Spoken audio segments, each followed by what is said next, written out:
Hey everyone! Let's dive into the dark streets of New York's underworld and talk about a man who struck fear into even the toughest mobsters, Anthony J. Rampino, better known as Tony Roach. He was born around 1939 in Ozone Park, Queens, and died December 20th, 2010, at 71, in St. Luke Hospital, New Hartford, New York. I've heard stories from guys who knew his crew, and let me tell you, Tony Roach was a Gambino crime family hitman whose name alone could make you sweat, a junkie-turned-killer who helped John Gotti seize power in one of the bloodiest coups in mafia history. He's from Ozone Park, a working-class neighborhood in Queens, growing up in a world where the Gambinos ruled the streets. Anthony earns the nickname Tony Roach early on. Some say it's because he looks like a cockroach with his gaunt, skull-like face, huge hands, and long arms that seem to dangle past his knees. Others say the name sticks when he starts smoking weed like it's his job, but he's also deep into heroin by the 1960s, a habit that's no secret among his crew. He's a cadaverous guy, with a rubbery face he loves to contort into grimaces, like something out of a horror flick. Think Phantom of the Opera, but scarier. Guys like Sammy Gravano later say everyone around John Gotti, Gene Gotti, Angelo Ruggiero, John Carneglia, Edward Lino, and Tony Roach was heavy into drugs, even if Gotti himself stayed clean.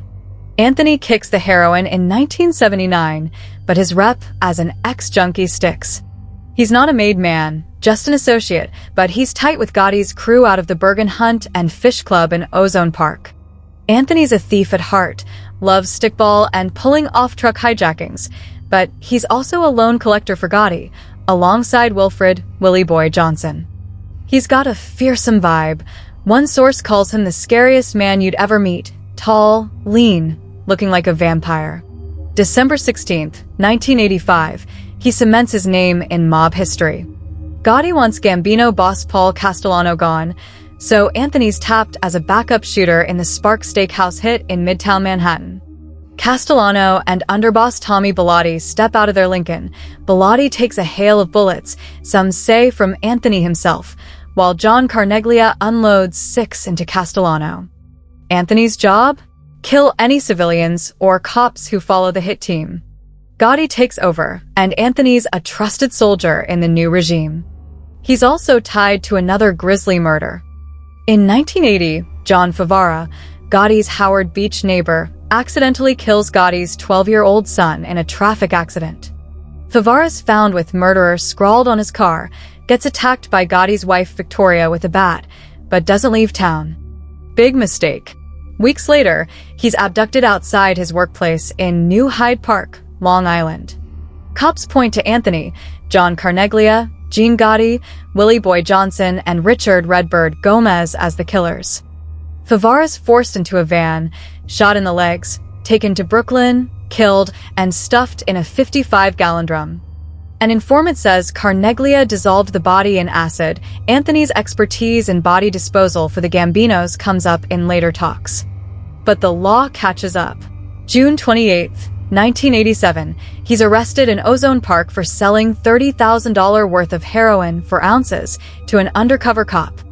He's sentenced to 25 years to life under the harsh Rockefeller Drug Laws for criminal sale of a controlled substance.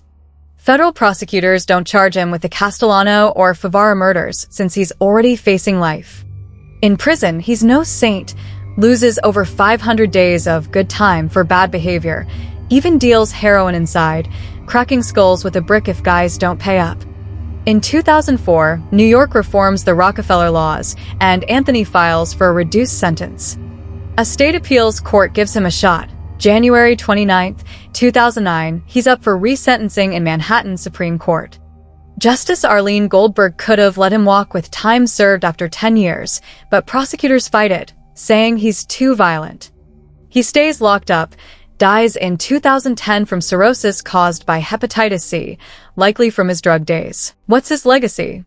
Anthony was Gotti's enforcer, a junkie who cleaned up just enough to be a killer, helped Gotti take the throne in '85. But he never rose higher than associate, and his drug habit made him a liability.